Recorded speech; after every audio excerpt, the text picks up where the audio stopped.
everybody. I'm your host, Jordan Perkins. And I'm Justin Collins. And this is the Griffin Nation podcast. This is episode 5.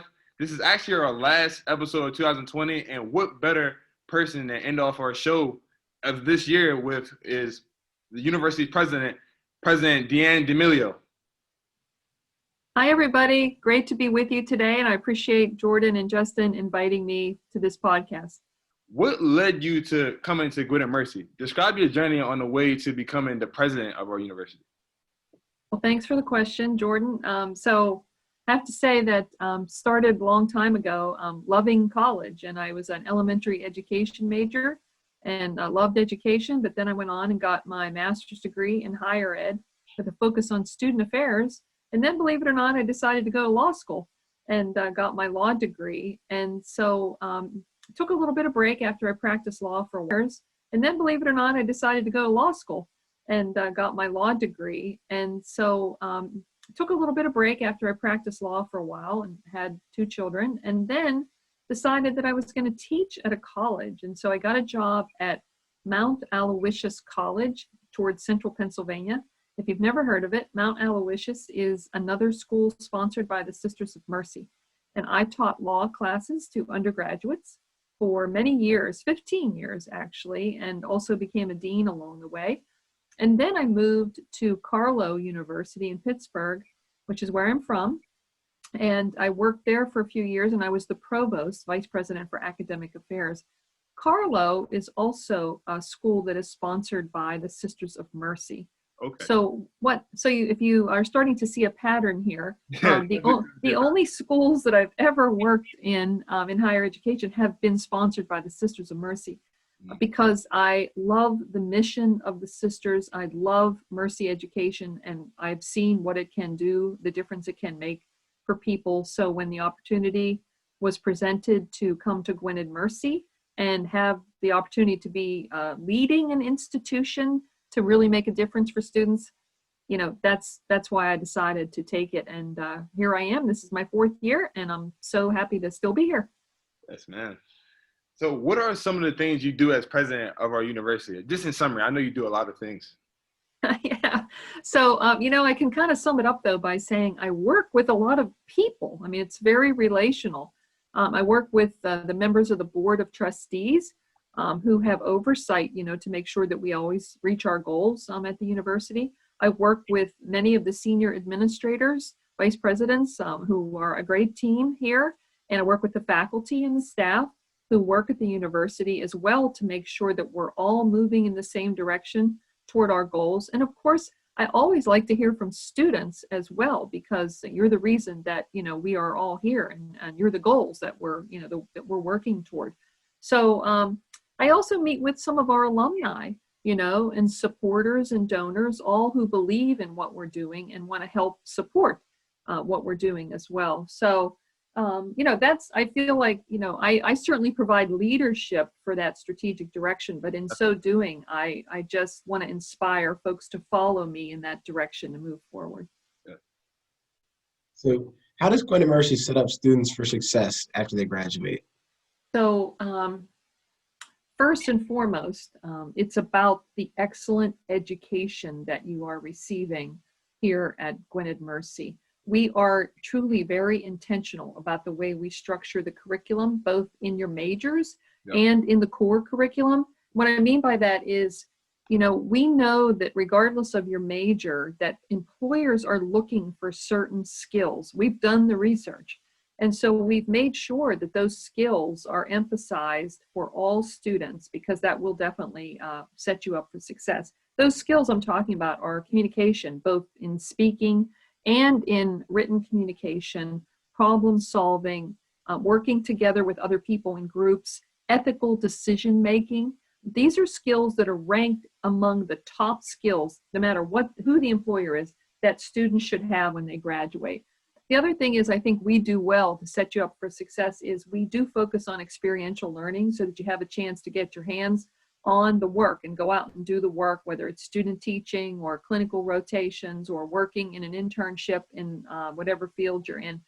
That's helpful to set you up for success. And then the final thing I think we do to set you up for success is we focus our study through the lens of the core values and the critical concerns of the Sisters of Mercy. And that's kind of a unique focus. So I know as a basketball player, and many other athletes told me, and people in clubs, you're very active on campus. You come to a lot of events. Why do you think it's so important for you to go to so many events on the university's campus? Thanks, Justin. Well, I think it's important that students see that I am interested in what it is they're doing, because your education does not stop in the classroom. So I have the in fact, I like to go to classes as well when I'm invited to come into classes. But I like to see the other pieces of your education, whether it's on the basketball court or on the field hockey field or in the student government meetings. And, so I think it's important that the students see me connected to what it is they're doing on a daily basis. I also want them to know that I really enjoy it. I love coming to the games.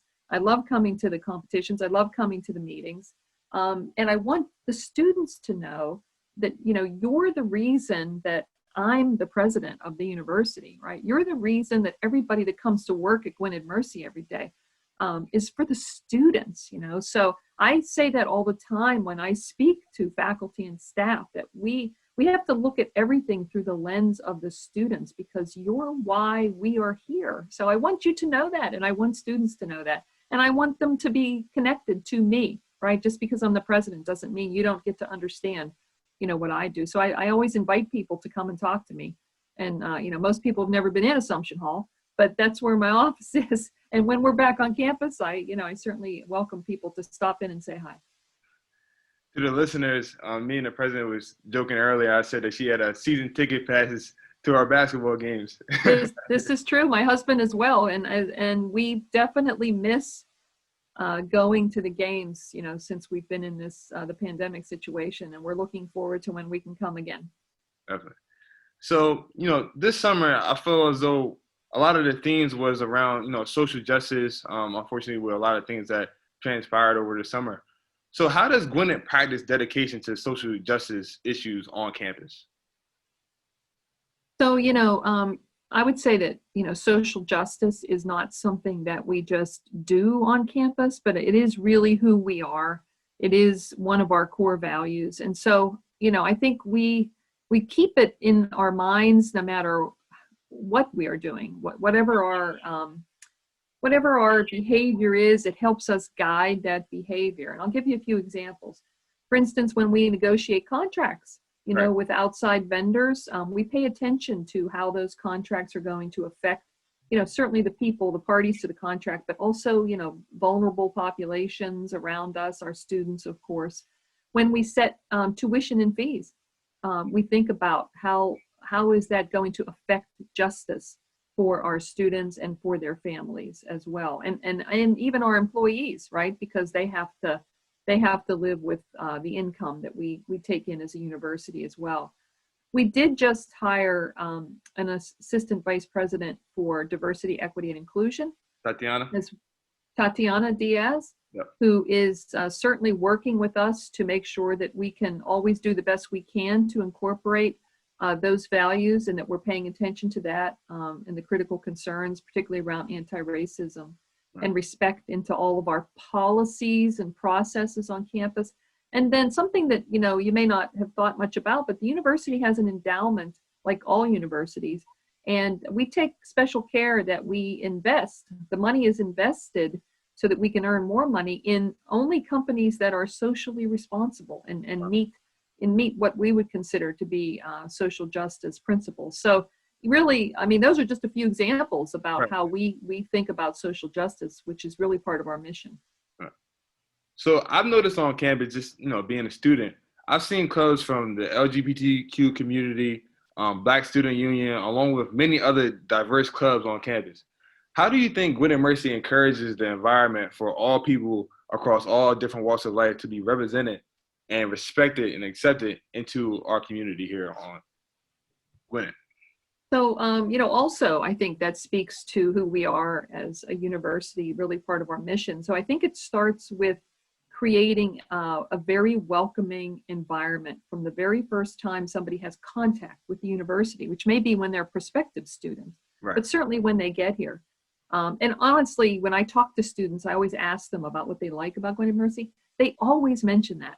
They always mention the welcoming environment and how they feel that they are cared for by faculty, staff, and even their fellow students. So I think we're doing a pretty, yeah, I mean, we're doing a pretty good job of that. But I think that definitely is part of, how we encourage the environment for all people. As a Catholic institution, we believe in Catholic social teaching, which does call us to think about all groups, all people, and listen to each other, and recognizing that everyone has a right to participate in the community. And that brings both, rights and responsibilities for all of us. But we really have this, duty to support and respect each other. And that is who we are. And I think, people do feel that. What do you envision for the future of Gwynedd Mercy? What direction do you think our university is headed to as a whole? So the first thing I would say is that our future is bright. And I'm going to go to a quote from Catherine McCauley, the founder of the Sisters of Mercy, who one of her quotes is that a good beginning is of great importance. Gwynedd Mercy had a great beginning in 1948 when it was founded by the sisters. And, it started as a junior college, became a college, and then a university. We've grown a lot. As we move forward, we want to continue to respond to the needs of the time.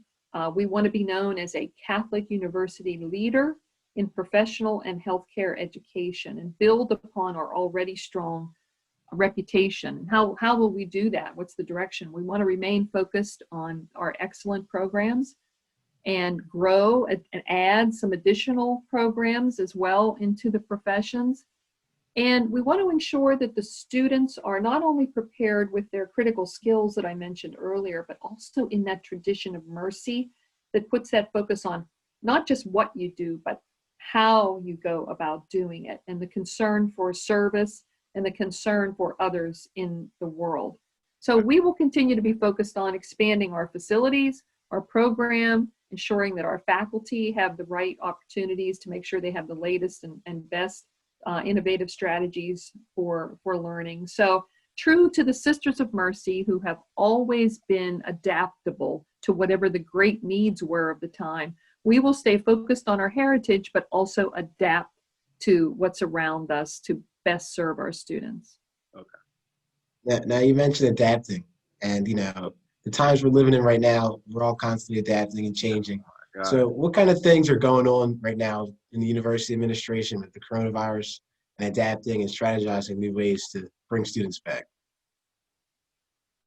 So yeah, thanks, Justin. It has been, no question, a challenging year at Gwynedd Mercy and for higher ed in general, and for the United States and the world, honestly, because of coronavirus. So, when we first had the shutdown, I met with my senior team every single day, and we still do meet more than once a week, just to talk about these kinds of things. So, the thing that we certainly focus on the most is the health and safety of our community, the faculty, staff, and students. So that's what drives our decision making. Very close to that, though, is we want to keep ensuring that the educational experience that you are experiencing is still of high quality and fulfilling, and getting you to the point you need to be. And we know that that's been challenging because you're not experiencing the education the same way that you were before the pandemic. And so we continue to address those questions, concerns as they come up. Of course, as we move into the spring, there will be even some additional information coming out, because we know the numbers are continuing to rise. Right. And so your classes will be as you've been told already. Many of them will remain remote, but with a small number hybrid on campus. But we may have some additional information coming out even later today about how to respond most effectively to these latest concerns that we've heard from government and CDC and the government lately. So our plan, of course, has been fairly effective, because we have not had any on-campus student cases till just this week. So we think that the plan has been effective, and we're going to continue to monitor that as we move forward, and with the goal of hoping, to return, as soon as we possibly can to campus. Now, speaking from a student perspective, I always felt like I was, everything was transparent as far as, updates and things like that from you, Ms. President, or anybody else in high power on campus. So what are some recent updates to the campus that you would like the students to know? So I'm going to mention once again, not so much of an update, but a new hire, and that's Tatiana Diaz, because we feel that's really important decision that we made to create that position on campus. And she's very new, and so she'll be talking with students, I think relatively soon if she hasn't already, but she's making her way around talking with faculty and staff as well, because she'll be working on a plan, for diversity, equity, inclusion on campus that will touch all stakeholders. So I think that's something that, I definitely want students to know. We will be completing our facilities master plan, which is a 10-year plan that will integrate both plans for the East Campus and the main campus in terms of, what do we want to look like going down the road for 10 years? What's it going to take for us to get there? So that's exciting, I think, and students will be interested in that. It won't be approved until this spring by the Board of Trustees, so more to come on that. And then I know you just got communication from me about a potential transaction with St. Charles Borromeo Seminary. Right. And that is the communication said that we had signed a letter of intent, which is just an expression of interest by both parties. Okay. And it's not final yet, but felt that it was important to share with folks, what we are thinking about. And really, if it happens, all that will be encompassed in that is that the seminary would relocate to a portion of our campus, and it would comprise about 15 acres of the back of our campus that we would sell to the seminary, and they would build some additional facilities, but they would also then be in Alexandria Hall. They would have Alexandria Hall and Visitation House. So that back corner of campus would be their campus, essentially. If it all goes according to plan, they would not take over Alexandria Hall until the summer of 2023. So most of our students who are currently on campus would not be affected by it. It would be, going forward if all goes according to plan. And of course, it is a real estate transaction primarily, but we also think that there could be some positive benefits from partnering with another respected Catholic institution as well. So that's definitely something new that I know the students may have questions about. And I do plan to hold an open forum after the first of the year for questions about that particular transaction. Nice. So just wrapping up, this is a question we ask all of our guests prior to you being on the show. What would you say to a potential student that is thinking about coming to Gwynedd Mercy University, and what do you believe sets us apart from other colleges around the region? Okay, thanks, Jordan. That's such a really important question, first of all, because we want to make sure that people do understand what is distinctive, right, about Gwynedd Mercy, and why would I choose to go to Gwynedd Mercy versus another school. So I have several things I would say to prospective students that I think truly sets us apart. One is, I'm going to start again with the excellent educational preparation that you are receiving, but that it's also grounded in the Mercy tradition with a focus on service, right, and a concern for the common good. So it's an emphasis on thinking about the world in a different way, a way that says not just how can I do well for myself, but how can I do well for myself, but at the same time do good for the community that I live in and the people that I work with and live with as well.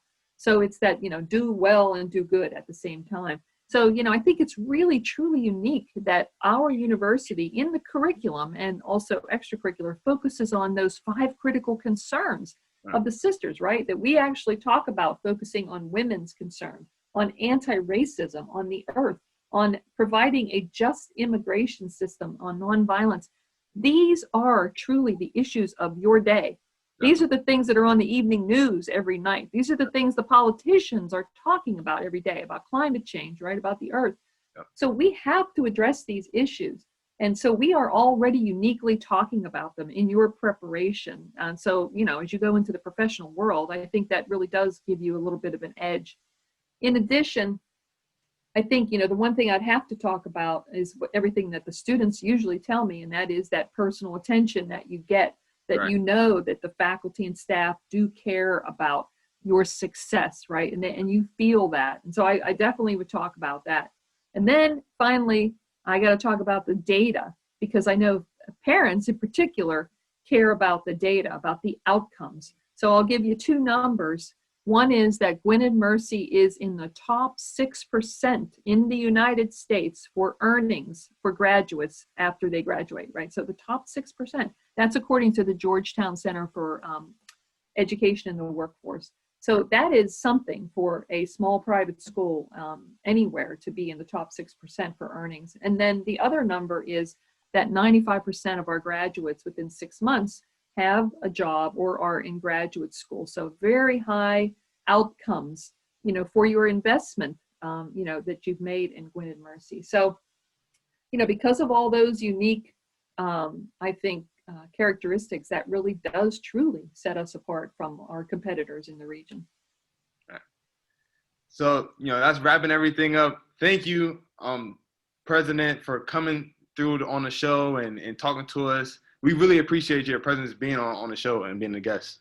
My pleasure. I'm so glad to have the opportunity to do it. And I want to take a moment and just wish everybody, first of all, good luck on all the finals that I know many of you are involved in or will be next week. And wish you all a wonderful break, relaxing break, and a healthy and happy new year. And hope to see you soon, hopefully on campus. All right. So for all the listeners out there, make sure you follow us at _Griffin Nation on Instagram. And just make sure you follow us there and on YouTube as well. Same thing, Griffin Nation Podcast. So thank you. I appreciate everybody for tuning in. I'm your host, Jordan. And I'm Justin Collins. Thank you. Bye-bye.